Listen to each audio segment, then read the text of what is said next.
Bonjour à toutes, bonjour à tous ceux qui nous suivent et bonjour Imen. Je Bonjour. suis ravie de t'accueillir aujourd'hui dans ce live, dans le cadre donc, de notre live du mardi, qui habituellement met en avant plutôt des femmes qui ont vécu une reconversion réussie. Aujourd'hui, c'est un petit peu différent, même si tu as eu un parcours que tu vas nous raconter avec beaucoup de changements, mais que tu dis plutôt être resté dans un fil rouge, enfin, dans une continuité. On aura l'occasion d'aborder le sujet.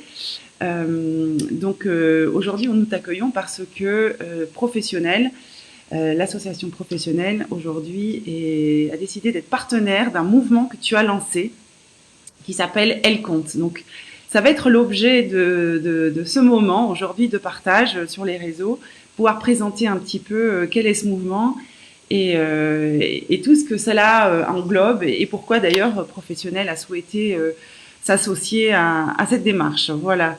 Donc merci beaucoup de ton temps, Imen, merci beaucoup d'être avec nous. Je te Merci de propose m'accueillir. de démarrer en te présentant en quelques mots un petit peu ton parcours, qui es-tu, quelle est ta formation, et puis pour arriver petit à petit à ce qui nous amène et qui fait que nous sommes aujourd'hui ensemble sur ce live. Ok, super. Bah, merci beaucoup pour l'invitation.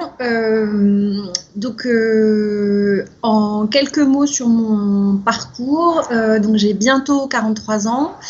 Je suis algérienne et française. Je suis diplômée d'une école de commerce parisienne. Et j'ai travaillé toute ma vie dans le domaine de la finance. Et par rapport à la cohérence ou au changement dont tu parlais tout à l'heure, c'est quand même un domaine unique. Après, à l'intérieur de la finance, j'ai fait plusieurs choses. J'ai commencé dans un cabinet d'audit, feu Arthur Andersen, puis Ernst Young après sa fusion en France, où je travaillais dans un département qui s'occupait de faire des reprises d'entreprises qui facilitaient des transactions pour des fonds d'investissement et qui s'intéressaient aux aspects financiers, fiscaux, juridiques, comptables, etc. de ces reprises. Donc j'ai fait ça pendant 6 ans et un peu partout, donc en France et aussi à l'étranger, mais basé à Paris. Et ensuite, je suis passée de l'autre côté de la barrière. J'ai rejoint un fonds d'investissement français qui s'appelle Butler Capital, dans lequel j'ai passé 5 ans avec la perspective de m'intéresser à des entreprises qui étaient sous-performantes, c'est-à-dire des entreprises qui marchaient un peu moins bien que leurs concurrents, un peu moins bien que leur secteur d'activité, alors qu'elles étaient pleines de potentiel. Donc en fait, pendant 6 ans, j'ai appris à voir des risques partout et à mettre des chiffres dessus.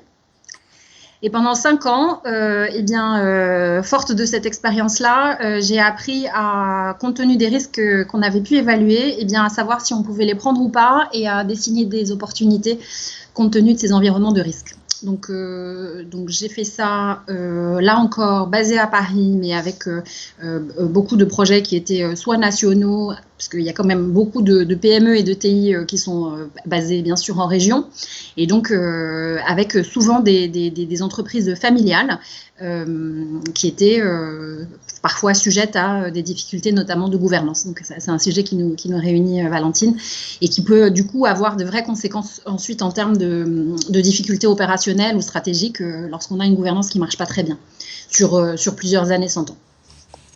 Donc ça nous mène à 2011. En 2011, je suis partie de ce fonds. J'ai fait un petit tour en entreprise pour me rapprocher en fait de ce qui m'intéressait, à savoir pleinement et entièrement les entreprises et pas juste la matière financière qui s'intéressait à ces entreprises.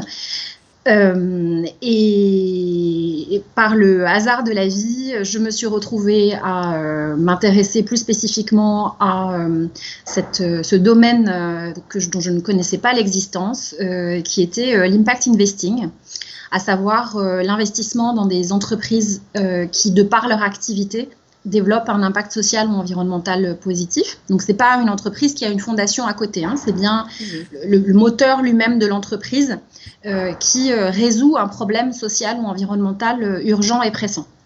Et je n'avais jamais entendu parler de cette activité, et au hasard d'une rencontre, j'ai découvert que en fait, c'était un champ extraordinaire et extraordinaire. Pourquoi? Parce que ça permettait d'allier finalement mon métier d'investisseur avec mes engagements associatifs personnels. Et donc, ça permettait de réunir des choses que je faisais à des moments plutôt disjoints, même si j'avais fait des initiatives dans le fond où je travaillais avec les entreprises dans lesquelles on avait investi sur des sujets associatifs, mais c'était justement sur le mode bénévolat, etc. Là, c'était autre chose. Et donc, j'ai trouvé ça formidable. Et en 2012, je vous cache pas que c'était pas hyper connu en France. Ouais. Et donc, j'ai décidé de me former sur ces sujets-là, sur la prospective, sur le développement durable, parce que j'aime bien savoir de quoi je parle. Donc, j'ai pris des cours du soir aux arts et métiers sur le master développement durable, prospective, développement territorial, parce que c'est des choses qui se font en local et dans les régions. Mm-hmm. Ça se fait pas dans les ministères, ce genre de choses. Et donc, c'était important pour moi de comprendre comment est-ce qu'on fait pour penser à 20 ans, 30 ans, 50 ans en local, pour ensuite éclairer l'action d'aujourd'hui. Donc, je me suis formée à ça et j'ai fait une formation un peu plus funky aussi, qui était innovante au possible, à l'Institut des Futurs Souhaitables, qui est un institut de prospective et qui réunit par promotion une vingtaine de personnes d'horizons très, très, très différents. Moi, j'étais la seule en finance, il y avait un chef d'orchestre, il y avait une artiste, il y avait un patron de la RSE d'un groupe, enfin, on était tous très, très différents, un chercheur en météorologie, enfin, vraiment très, très différents, pour aller à la rencontre de personnes qui écrivaient le futur. Donc, eux, ils étaient déjà dans le futur. Donc, en 2012, j'ai rencontré l'expert de l'agroécologie, qui était mais inconnu au bataillon du grand public, alors qu'aujourd'hui, tout le monde en entend parler. Bref, donc j'ai fait ça et finalement, j'ai commencé à reprendre donc mes activités d'investisseur, mais spécifiquement dans des entreprises à impact social et environnemental positif. Et là encore, rencontre. Donc tu vois, Valentine, c'est pas des changements, c'est des rencontres. Donc effectivement, c'est une attitude de vie que d'être ouverte aux rencontres et aux opportunités qui viennent et voir si ça correspond si ça vibre bien au moment où on est, au moment où on les rencontre. Et là, ça a bien vibré puisque je me suis retrouvée à reprendre une entreprise à titre personnel de transport scolaire d'enfants handicapés que j'ai dirigée pendant 3 ans. Et je ne vous cache pas que jamais de ma vie, je n'aurais imaginé diriger une PME de 20 ans dans un domaine pour lequel je n'ai pas d'attache particulière à titre personnel. Je n'ai pas d'histoire autour du handicap, je n'ai pas de personne porteuse de handicap autour de moi, mais la perspective de cet impact social positif était tellement forte et l'opportunité était tellement incroyable que voilà. Et donc j'ai fait ça pendant 3 ans, très, très fort comme moment, très très fort, et avec ensuite des chemins qui se sont séparés avec mon associé, où finalement en termes de stratégie on n'était plus tout à fait alignés, et donc ça aussi ça arrive en termes de chemin d'entreprise. Et j'ai fait une petite pause pour me requinquer parce que physiquement ça a été très exténuant. Et en 2018, donc après avoir repris mes activités d'investissement et de mentoring, d'entrepreneur, etc., j'ai créé On Your Cash en voyant de manière assez claire que il fallait proposer quelque chose de différent autour de la formation d'autres acteurs du financement de l'entrepreneuriat et de l'innovation, et plus particulièrement des acteurs, donc des business angels, qui mettraient de leur temps et de leur argent sans préjuger sur la nature ou le genre ou le milieu social dont venait l'entrepreneur, puisque en fait c'était des freins majeurs qui limitaient le financement de l'entrepreneuriat en France. Donc voilà en quelques mots. Bon, donc un parcours quand même orienté finance, accompagnement, d'entreprises et puis même donc les mains dans le cambouis. Ah oui, dedans, oui, je te confirme. Et du coup, pendant cette période-là, tu n'as pas eu d'autres activités, c'était du 100% et cette expérience de reprise d'entreprise, du coup. Oui, parce que c'était à la fois une transformation. C'est-à-dire qu'il s'agissait de revoir complètement la façon dont l'entreprise travaillait et d'accélération, puisqu'on est passé de 30 à 70 salariés en 2 ans et demi. D'accord. Donc,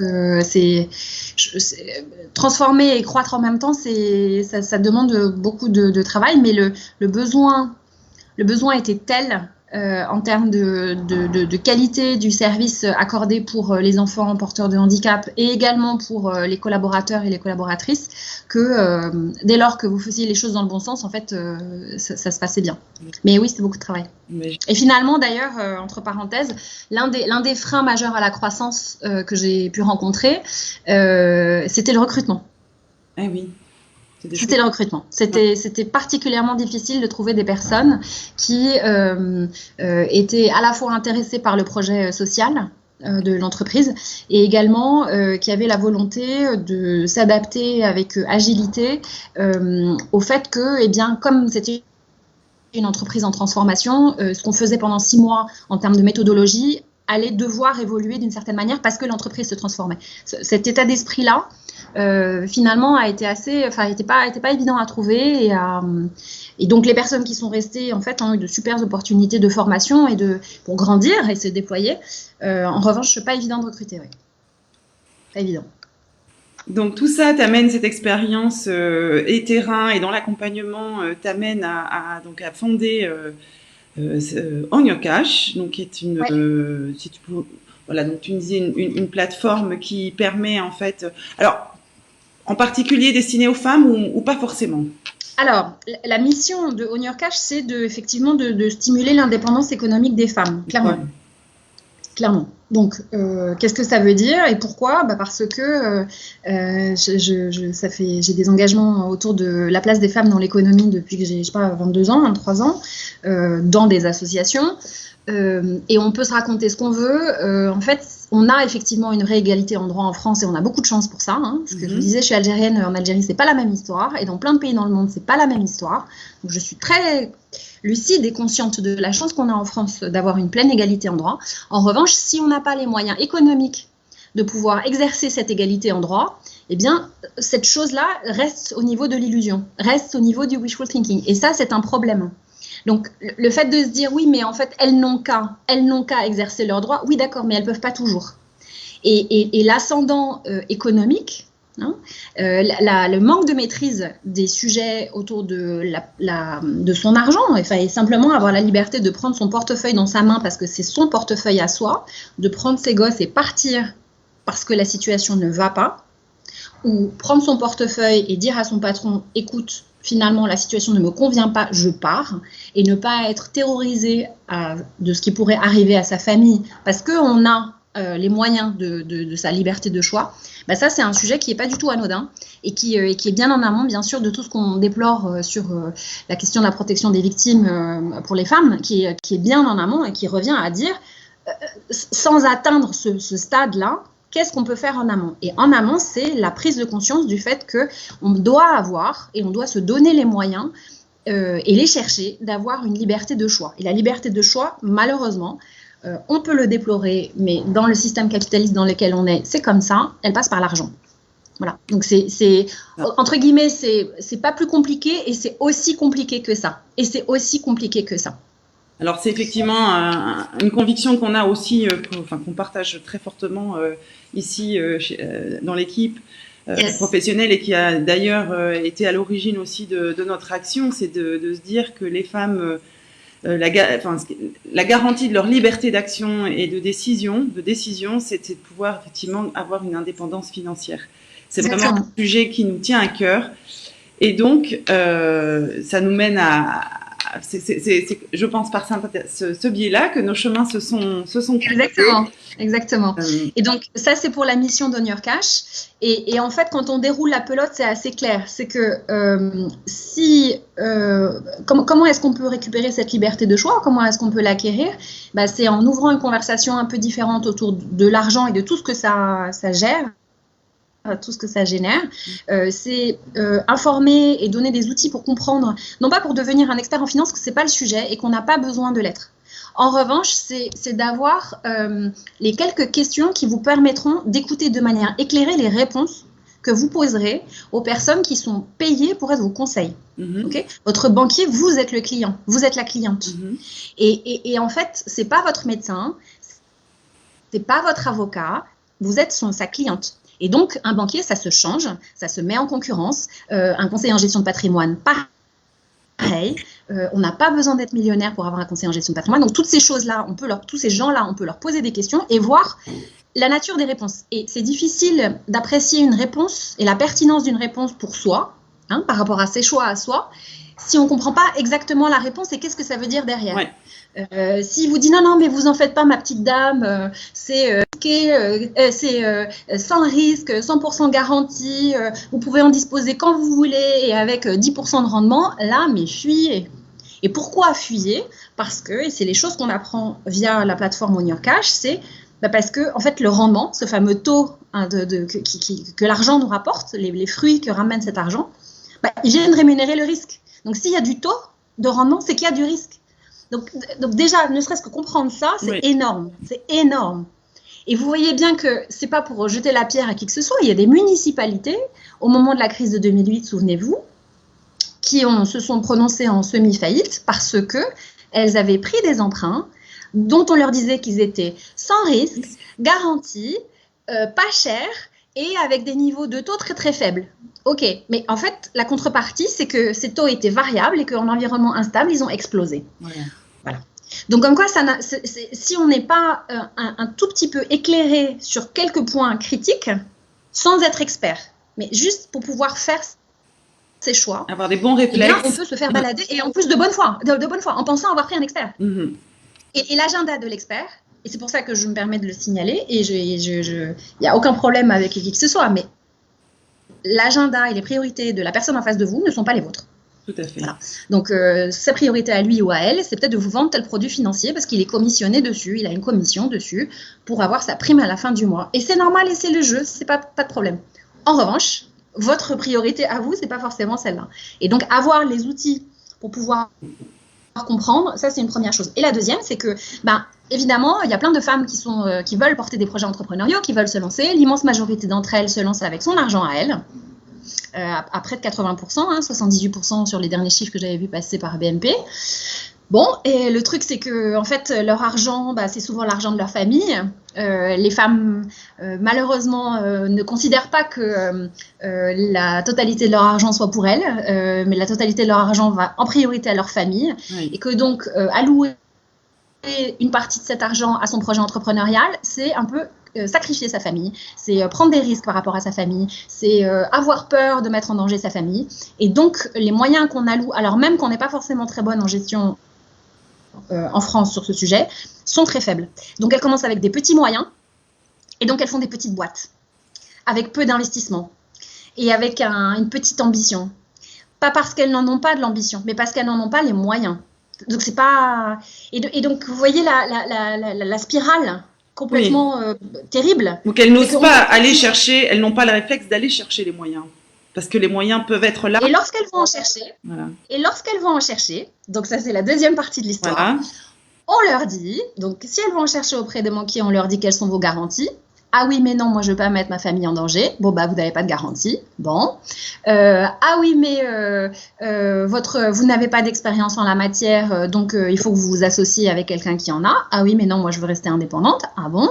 Ah oui, mais votre projet n'est pas assez sécurisé. Du coup, elles vont réduire leurs ambitions et elles vont tout contrôler, tout sécuriser, faire des tout petites progressions qu'elles sont sûres de faire. Et après, on va leur dire, oui, mais c'est pas assez audacieux. Ah d'accord. Bon, ok. Donc, c'est jamais... c'est jamais assez. C'est jamais assez, voilà. L'autre jour, je parlais avec une femme que j'apprécie beaucoup, qui est Valérie Lyon, qui a cette newsletter qui s'appelle Somme Toute dans l'Express. Et je lui disais, les femmes, on passe notre temps, en tant qu'entrepreneurs, elles passent leur temps à recevoir des injonctions contradictoires. Elles sont trop ambitieuses ou pas assez, elles sont trop charismatiques ou pas assez, elles sont trop fortes en ci, pas assez contrôlantes en ça. Enfin, c'est dans tous les sens. Et quand elles vont voir des business angels, c'est-à-dire des gens qui sont disposés à mettre de l'argent en capital, parce qu'en France, si vous n'avez pas de capital, qui est le fondement, disons, de votre entreprise, les banques ne vous prêtent pas d'argent. Ouais. D'accord ? Il faut avoir du capital. Vous n'avez pas zéro de capital et puis on vous prête de l'argent. Problème, si vous n'avez pas de sous à vous pour mettre en capital et que vous n'êtes pas la fille de Rockefeller, bah, il faut bien en trouver. Donc, vous allez en trouver en allant voir des investisseurs et ces investisseurs, ils vous disent « Ah, mais qu'est-ce qui me prouve que vous êtes la bonne personne? Vous ne l'avez jamais fait.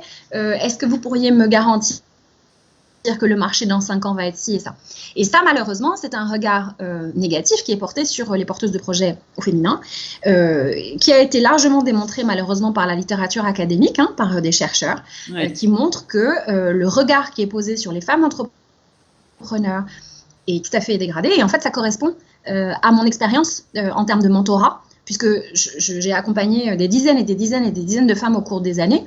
Et moi, je pensais que c'était moi qui attirais des femmes comme ça, c'est-à-dire des femmes qui n'étaient pas à l'aise, qui avaient du mal à lever et tout. Et en fait, non, pas du tout, c'est le marché qui était comme ça. Et moi, je pensais que c'était juste mon expérience personnelle. Et donc, d'où le besoin de former une nouvelle génération de business angels, donc des investisseurs particuliers, des femmes et des hommes, parce que c'est pas un truc de bonnes femmes pour les bonnes femmes avec des bonnes femmes et je sais pas quoi, c'est pas du tout ma vision de la mixité et l'égalité homme-femme.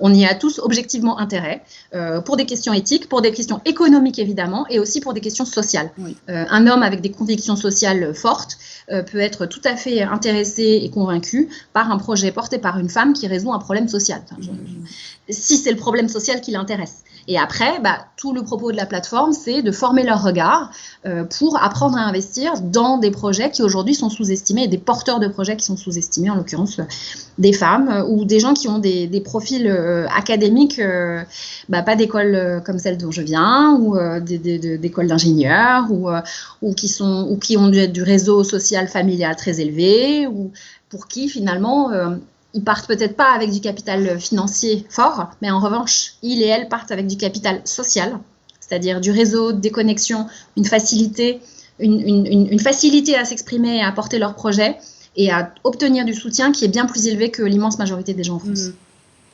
Et alors, du coup, on en arrive en fait. Je me lance sur des questions, alors je pars sur des réponses. Oui, parce que Antiocash a déjà une vocation quand même qui nous parle beaucoup, nous aussi, puisque nous soutenons évidemment les femmes qui se lancent et on connaît bien les freins que l'on peut se mettre soi-même et que la société nous met aussi. Merci. Donc, c'est bien les deux. Voilà. Bien les deux. Oui, c'est bien sûr que c'est les deux. Exactement. Et une autre initiative aussi que tu as prise l'année dernière et que tu renouvelles et qui fait qu'aujourd'hui on est encore ensemble justement, c'est le mouvement Elle Compte justement, que tu as d'abord lancé en décembre fin 2019 et que tu renouvelles maintenant pour une seconde édition avec une ampleur qui semble être décuplée. Alors qu'est-ce que c'est Elle Compte et d'où vient cette idée de lancer un tel mouvement d'une communication sur les femmes et le fait qu'elles savent compter. Elles savent compter et pas que. En fait, ça part d'une rencontre et aussi d'une prise de conscience. La rencontre, c'est... j'ai discuté fin novembre précisément, parce que le truc a été lancé début décembre. Fin novembre avec un certain nombre de femmes entrepreneurs qui étaient en levée de fonds et qui avaient des activités qui s'adressaient aux particuliers, donc du B2C, business to customer. Et en fait, elles m'ont fait part de leurs difficultés à trouver du financement, et notamment bancaire, mais pas que bancaire, aussi au niveau des investisseurs.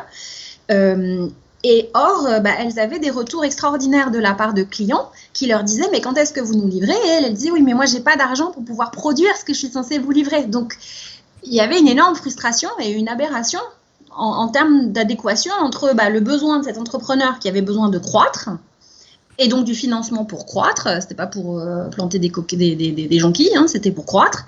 Et de l'autre côté, des clients et des clientes qui attendaient les produits de ces entrepreneurs et qui disaient « Mais qu'est-ce que vous faites ? Pourquoi on n'en a pas ?» Bon.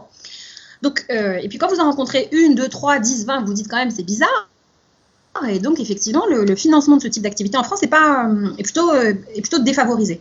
Or, finalement, la prise de conscience évidente, c'est que les premiers clients et les premières clientes, ce sont eux souvent les financeurs de ce type d'entreprise. Vous avez plein de campagnes de crowdfunding, de pré-vente sur Ulule, sur KissKissBankBank, etc.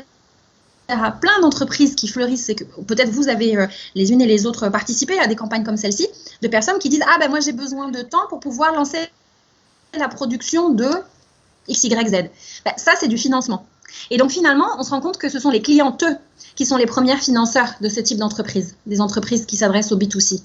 Et pourquoi les clientes et pas les clients en général? Eh bien parce que les femmes influent sur, entre les pays, selon les pays, entre 70 et 85% des décisions de consommation. C'est énorme. 70 à 85% des décisions de consommation dans le monde sont prises par des femmes.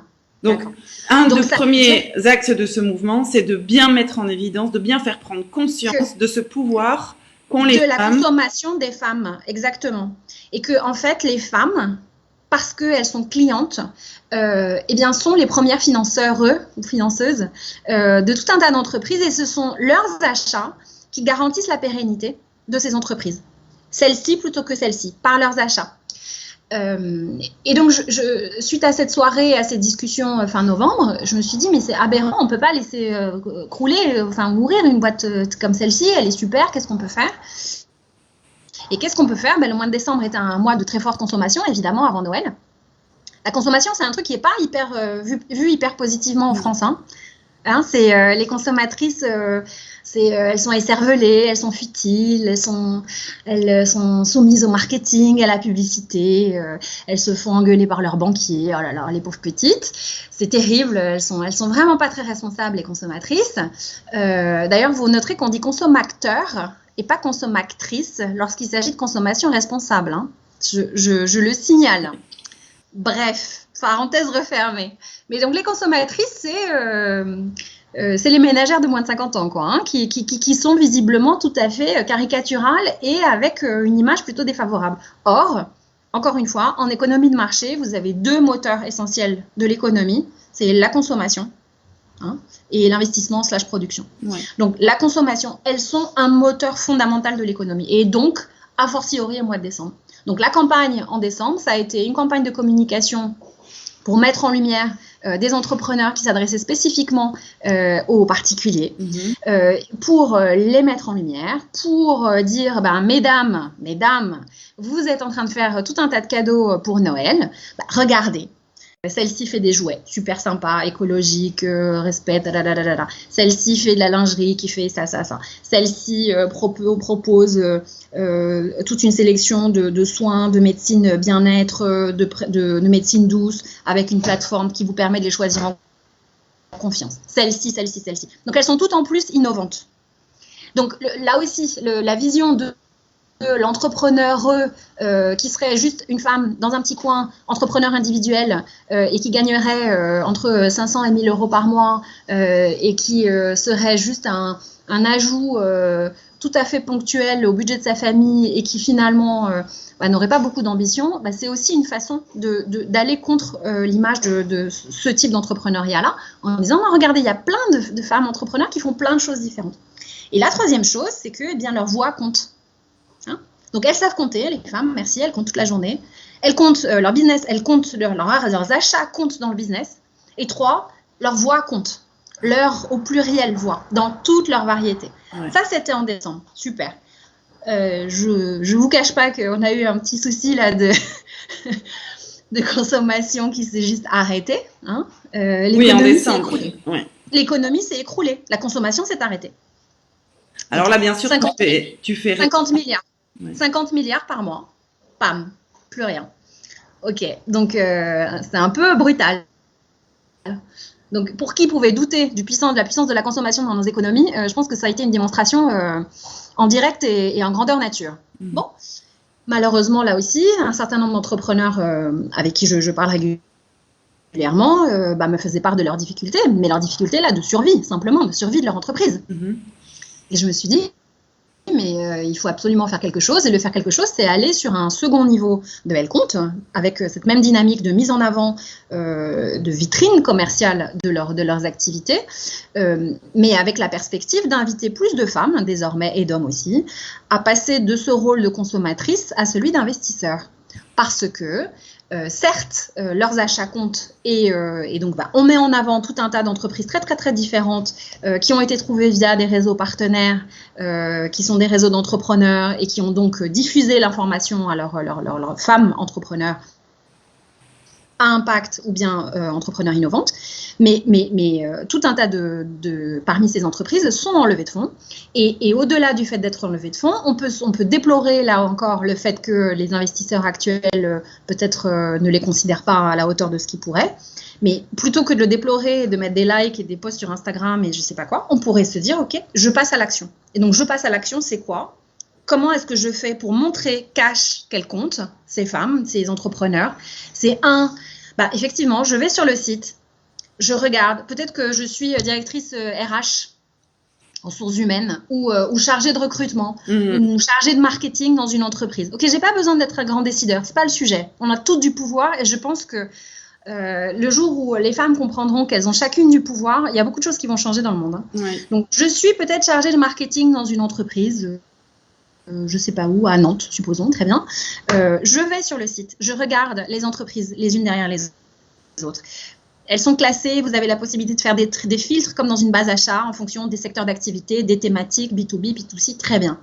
Bon, et puis je sais que en fait, mon collègue des achats et de la logistique, il est en train de faire un appel d'offres. Je lui signale, regarde, il y a telle entreprise.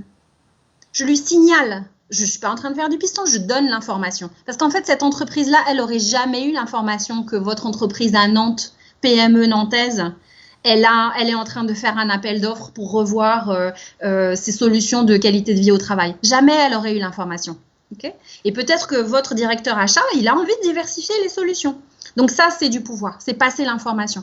C'est telle entreprise, elle est en train de recruter. Je vous le disais tout à l'heure, l'un des freins importants que j'ai eu dans la direction et le management de la boîte que j'ai reprise, c'est de recruter. Et de recruter des personnes motivées, qui avaient envie, qui étaient dans l'état d'esprit que moi, je voulais. Je ne dis pas qu'il était parfait, en tout cas, c'était le mien.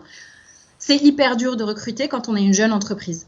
Ok, là aussi, elles ont publié tout un tas de besoins en recrutement. Donc, vous êtes à Bordeaux et vous avez 3 personnes autour de vous qui sont en train de chercher un job. Regardez, peut-être que ça peut les intéresser. Passez l'information sur votre profil Facebook, Twitter, que sais-je. Faites passer l'information. Et bien sûr, regardez pour vos propres achats, pour les propres achats que vous êtes amené à faire à titre personnel dans les prochaines semaines ou les prochains mois. Vous avez peut-être des cadeaux à faire, ce genre de choses. Et enfin, pour pouvoir pas uniquement rester au stade de la consommation, il y a aussi quelque chose autour de l'idée de se dire que on a une crise difficile qui va arriver. Cette crise, malheureusement, on n'est pas en train de crier au loup. Hein. On n'est pas en train de crier au loup tous. On sait juste que les effets des crises antérieures, qui étaient éminemment moins fortes que celles-ci, ont été terribles en termes économiques, bien sûr, mais surtout en termes sociaux, pour nous toutes et nous tous. Et les femmes, notamment les familles monoparentales, ont été balayées à titre personnel et à titre économique par ces crises antérieures. Donc, c'est pas du tout anodin comme signal qu'on est en train de dire, et c'est pas pour faire peur aux gens, c'est juste pour leur dire préparez-vous. Et donc, se préparer, c'est lorsqu'on a la chance d'avoir un job, lorsqu'on a la chance d'avoir une activité qui marche bien, c'est de prendre conscience de qu'est-ce que je peux faire avec l'argent que j'ai, comment est-ce que je peux me protéger des éventuelles secousses que je pourrais avoir, comment est-ce que je peux me renseigner sur ces choses-là. Donc, c'est apprendre et se former. Donc, c'est l'une des choses que je fais, mais bien sûr que je ne suis pas la seule. Vous pouvez acheter, bien placer son argent pour les nuls, hein, ça coûte 15 €, ça marche très bien aussi si vous êtes plutôt bouquin, il n'y a pas de problème. Vous l'empruntez à la bibliothèque, ça coûte 0 €, il n'y a pas de problème non plus. Et je le dis volontiers parce que chacun apprend comme il veut. Donc, et c'est un bouquin qui est plutôt bien fait, bien placer son argent pour les nuls. Donc, il est plutôt rigolo et bien fait. Bon, donc vous avez ça, mais c'est aussi pour celles qui ont la chance d'avoir un tout petit peu plus de moyens et qui peuvent se permettre peut-être de consacrer une partie de cet argent, une partie de cet argent à faire que d'autres entreprises puissent grandir et se développer, eh bien, c'est d'apprendre à investir. Et donc, apprendre à investir, là encore, il y a tout un tas d'acteurs qui peuvent proposer la même chose, pas uniquement en Urcash. Là, aujourd'hui, on lance un programme Flash sur 4 semaines, qui est un tout petit programme où tous les jours, vous recevez un email pour vous donner quelques clés pour commencer à démarrer en tant qu'investisseur engagé. D'accord. Parce que là encore, c'est très sympa de mettre des citations inspirantes sur Facebook tous les jours, de dire que l'important c'est le chemin et je sais pas quoi. Mais il y a plein de gens qui ont visiblement des épiphanies, des révélations pendant ce confinement, qui ont pris conscience du fait que, oui, il y avait plein de sujets qui étaient en fait pas forcément bien traités encore par les entreprises, et que oui, c'était important, selon leurs valeurs, leurs priorités, il n'y a pas de problème, de faire en sorte que leur argent aille là où c'était important pour eux et pour elles. Et donc, en constatant ça, je me suis dit, tiens, je vais lancer un petit programme beaucoup plus court que ce qu'on fait d'habitude, qui dure normalement plusieurs mois, pour acculturer, mais sans s'en rendre compte. Ça fait pas mal. Tous les jours, vous recevez une petite information pendant 4 semaines. Donc, vous ouvrez tous les jours vos mails ou votre Facebook. Donc, a priori, vous pouvez ouvrir tous les jours votre mail pour apprendre sans vous rendre compte, faire le tri entre ce qui relève de la RSE, ce qui relève du greenwashing, ce qui relève de l'impact, ce qui relève de l'affichage, comprendre ce que c'est que le risque et pourquoi est-ce que, dans une certaine mesure, le risque est nécessaire et quel est votre niveau de risque acceptable. Qu'est-ce que ça veut dire qu'une entreprise sociale ou une entreprise solidaire, alors qu'il y a plein de gens qui le proclament et en fait qui ne le sont pas du tout, ou au contraire d'autres qui ne le proclament pas mais qui le sont. Donc comment on fait pour faire le tri? Donc voilà, donner des outils pour que plus de gens, pour démocratiser ça, plus de femmes bien sûr et d'hommes, aient les outils pour détecter ce qui est vrai et ce qui n'est pas complètement vrai. Voilà. Donc en fait, Elle compte, c'est vraiment ce mouvement, c'est pour mettre en avant donc nous savons tous bien sûr compter. S'il était utile de le rappeler, c'est l'occasion de le faire, mais surtout aussi donc de valoriser des femmes qui se sont lancées, qui ont besoin. C'est une forme de solidarité finalement. Et qu'on soutienne leur chiffre d'affaires très concrètement, tout simplement. Bien sûr. Et également de pousser celles qui ont envie d'aller aussi vers de l'investissement. Exactement. Voilà. Parce que tout ne viendra pas des pouvoirs publics. Exactement. Qu'on se le dise, tout ne viendra pas des pouvoirs publics et qu'il y a des activités pour lesquelles on ne peut pas, dès le premier jour, faire du chiffre d'affaires. Il faut mettre un petit peu d'argent au départ pour pouvoir les lancer. Ou il faut mettre un petit peu d'argent pour pouvoir acheter des machines pour pouvoir faire les choses. Et ça, on ne peut pas le faire juste avec de la magie, il faut de l'investissement. Imagine, j'ai une question de Valérie Anne qui se demande, donc qui dit que voilà, on évoque la crise prochaine qui va être compliquée, probablement bien plus importante que celle qu'on a déjà pu connaître. Et qui se demande du coup si vous déconseillez de se lancer maintenant dans l'entrepreneuriat. Il y a une des membres de Elle compte, une des entreprises qui est mise en avant, qui s'appelle Unix, Y2ONIX, qui s'est lancée le 27 mai. Il y a des gens comme ça, ils lancent des business en plein déconfinement, folie totale. Bon, alors ça faisait 1 an qu'elle travaillait là-dessus, donc c'était pas quelque chose dont elle avait eu l'idée la veille. Moi, je ne conseille ou ne déconseille rien. Je m'explique. Quand j'avais, j'avais 24 ans, une fois j'étais allée à une conférence. Et il y avait un monsieur qui était venu faire une conférence auprès de jeunes investisseurs comme moi et qui revenait de la Silicon Valley et lui-même était un docteur en intelligence artificielle. Alors moi, ça me fascinait, je trouvais ça incroyable ce truc. Comment est-ce qu'on peut comprendre cette chose-là? Bon. Et quelqu'un lui avait dit, mais comment est-ce qu'on sait? Et il avait monté 3 boîtes qu'il avait revendues, etc. Et quelqu'un lui avait dit, mais comment est-ce qu'on sait qu'on est prêt pour lancer une boîte? Et c'est une question hyper intéressante. Est-ce que c'est les circonstances? Est-ce que c'est les conseils? Ou comment on sait soi-même? Et il avait eu cette réponse. Il avait dit, vous le sentez dans vos tripes. Vous le sentez dans vos tripes. Et ça, en fait, le bon timing, le bon moment pour vous, c'est vous qui le décidez. Si aujourd'hui, vous pensez que l'activité que vous voulez lancer, en fait, vous avez d'ores et déjà plus ou moins des débuts de clients qui sont prêts à payer, et que vos besoins financiers, matériels, personnels sont couverts et que vous êtes suffisamment confiante et à l'aise pour pouvoir vous dire que vous n'avez pas besoin de rentrée d'argent à titre personnel pendant 1 an ou 1 an et demi, voire 2 ans, et que vous sentez que c'est maintenant, ok, c'est maintenant. D'autres se diront, en fait, non, c'est pas maintenant. Il faut que je trouve un job ou il faut que je reste dans mon job. Mais en revanche, c'est maintenant pour moi en termes d'envie, mais c'est pas pour moi en termes de circonstances personnelles. Et c'est tout à fait respectable. Et donc, peut-être que vous allez travailler dessus le soir, le week-end. Peut-être que vous allez travailler dessus un jour par semaine parce que vous êtes en 4/5e. Peut-être que vous allez travailler dessus 1 heure par jour à la pause déjeuner que vous sauterez. Je ne sais pas. Mais si c'est important pour vous de le faire maintenant, pour tout un tas de raisons qui vous appartiennent, il n'appartient à personne de vous dire que c'est le bon ou pas le bon moment. En revanche, je pense qu'il faut être un tout petit peu réaliste sur les circonstances personnelles qu'on peut avoir à un instant T. C'est juste ça. Et ça, il n'y a que soi-même qui puisse le décider, avec la limite quand même de se dire que, compte tenu du contexte économique, il est préférable de se dire qu'il n'y aura pas forcément de revenus significatifs pour vous avant un bon petit moment. Ouais. Et tant mieux si vous avez des bonnes surprises, mais je pense qu'il faut quand même partir avec cette perspective-là. Il va falloir avoir les reins solides de toute façon, quoi qu'il arrive. Mais merci Imen pour tout ça. Avec plaisir.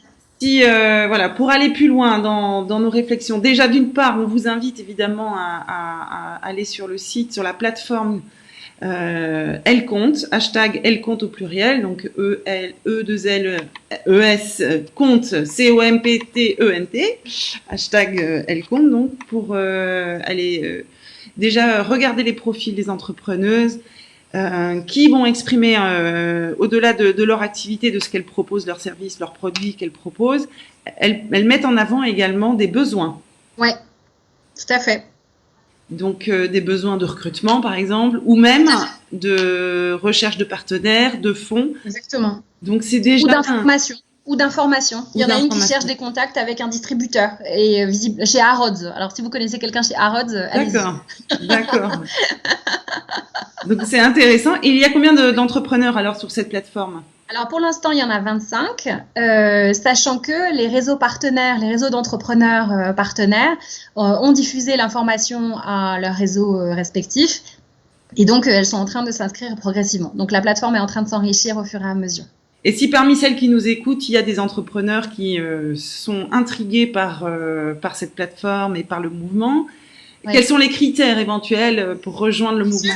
Alors, les critères, c'est d'appartenir à l'un des réseaux partenaires, déjà, puisque l'appel était ouvert et à tous et toutes, à toutes jusqu'au lancement. Mais à partir du lancement, c'est ouvert uniquement aux réseaux partenaires. Ça, c'est la première chose. La deuxième, c'est donc la référence des entreprises fondées ou cofondées par des femmes, donc dirigées par des femmes, qui soit développent un impact social ou environnemental positif avec leur activité, soit sont très innovantes dans leur domaine d'activité. Donc, ça n'est pas ouvert aux freelances, je me permets de le préciser, pas cette édition-ci en tout cas, ou aux entrepreneurs individuels ou entrepreneurs, sauf si elles sont dans une perspective de créer et de développer quelque chose qui a vocation à grandir, et auquel cas, c'est pas des freelances, c'est une jeune entreprise. Voilà. Et c'est ouvert uniquement à des entreprises qui ont des produits ou des services à vendre aujourd'hui, en B2B ou en B2C, ça peu importe, et qui font déjà du chiffre d'affaires. Donc, c'est pas pour des projets qui sont en train d'être en mode idéation. Pour ça, il y a tout un tas d'autres programmes qui aident à l'incubation, mais là, c'est pas le propos. C'est que si quelqu'un arrive sur le site, qu'il puisse se dire, tiens, ça m'intéresse, je clique sur le bouton, je vais sur le site, et si c'est un particulier et que c'est ouvert aux clients, j'achète. D'accord. Et si c'est en B2B, je contacte pour avoir un retour. Donc, c'est vraiment très orienté, concret, action, chiffre d'affaires. D'accord. Donc ça, c'est la première chose qu'on peut faire, c'est d'aller sur la plateforme et soutenir et regarder les profils des 25 aujourd'hui entrepreneurs qui sont présentés. Et la deuxième chose, alors, c'est aussi venir sur nos événements, nos salons, où nous aurons la chance de pouvoir proposer, en tout cas de mettre en avant déjà le module en Yocash que tu proposes et donc pour les prochains salons, alors on rappelle les dates, on a Nantes qui arrive en premier à la rentrée le 17 et le 18 septembre, et ensuite on a Lyon le 30 septembre et le 1er octobre, ce sera donc à Lyon, et enfin le 28 novembre. C'est mon anniversaire, trop bien. Imen, on fêtera ça ensemble, je l'espère, à Lyon. Ça risque de... Voilà, j'espère qu'on aura l'occasion de le faire, de le concrétiser en tout cas. Et donc, je redonne la dernière date, c'est Toulouse, le 28 novembre. Donc déjà sur nos événements, vous avez la possibilité de venir et de toucher du doigt le module en Yocash pour toutes celles qui sentent que l'argent, voilà, ils ont envie de démystifier, de mieux comprendre les rouages en fait de l'investissement financier et pourquoi pas de passer à l'action également. Et enfin sur nos salons, on a également voilà, on met également en avant donc toutes celles qui ont envie de se lancer dans l'entrepreneuriat et que ce soit parce qu'elles ont une idée et un projet qui leur tienne à cœur, mais ça peut être aussi dans le cadre de la reprise. Et ça, c'est peut-être le dernier sujet qu'on peut évoquer rapidement avant de finir cet échange. C'est le sujet de la reprise d'entreprise, puisque il y a des enjeux là derrière. Il y a des entreprises qui seront peut-être aujourd'hui, qui vont peut-être être en difficulté et c'est une certitude, il y en a déjà, c'est une certitude. Il y en a déjà plein. Et que que les femmes n'ont peut-être pas forcément spontanément l'idée d'aller vers ce type d'entrepreneuriat, à savoir étudier des dossiers de reprise. Exactement, sachant que clairement la reprise d'entreprise, alors c'est un autre genre de beauté que entreprendre à partir de zéro, hein, bien entendu, mais ça peut correspondre à certains profils, à certaines personnes qui ne s'imaginent pas commencer toutes seules sur leur table salle à manger ou dans un espace de coworking et juste avec la feuille blanche, qui ne s'imaginent pas faire ça et limite qui trouvent ça tétanisant, mais qui en revanche peuvent, parce que leurs circonstances personnelles, parce qu'elles ont du financement, parce qu'elles ont des moyens, parce qu'elles ont du réseau et une expérience dans un domaine d'activité et des compétences fortes bien sûr, eh bien reprendre une petite entreprise de quelques salariés à beaucoup plus bien sûr, hein, pour eh bien la développer, la transformer et clairement le volume hein, chaque année c'est des dizaines de milliers d'entreprises qui malheureusement ferment parce qu'elles ne trouvent pas repreneur. Donc c'est extrêmement significatif. Et là-dessus, si vous pensez que, je dis n'importe quoi, vous êtes experte dans l'export en Asie, d'accord, je sais pas, dans l'export de bijoux par exemple en Asie, parce que vous avez travaillé pour une grande marque internationale, vous avez évidemment donc un réseau de distribution export tout à fait significatif. Les réseaux de distribution export, c'est la chose la plus difficile à trouver quand on est une entreprise qui peut avoir certes un superbe savoir-faire, mais en revanche des capacités de distribution très faibles. Et donc ça c'est un schéma assez classique du profil d'un homme ou d'une femme qui a des capacités de distribution et qui a un savoir-faire commercial fort et qui reprend un actif, donc entreprise, fonds de commerce et puis les salariés qui ont le savoir-faire et la méthode et les outils et tout pour leur trouver de nouveaux débouchés commerciaux. Ça, c'est un profil assez fréquent qu'on peut avoir. L'autre gros sujet, à mon avis, ce sont tout un tas d'entreprises qui aujourd'hui vont rater le virage digital, qui en revanche ont des jolis portefeuilles clients, mais qui sont en train de souffrir gentiment, lentement, doucement, parce que eh bien, leurs clients traditionnels se tournent vers des solutions plus innovantes.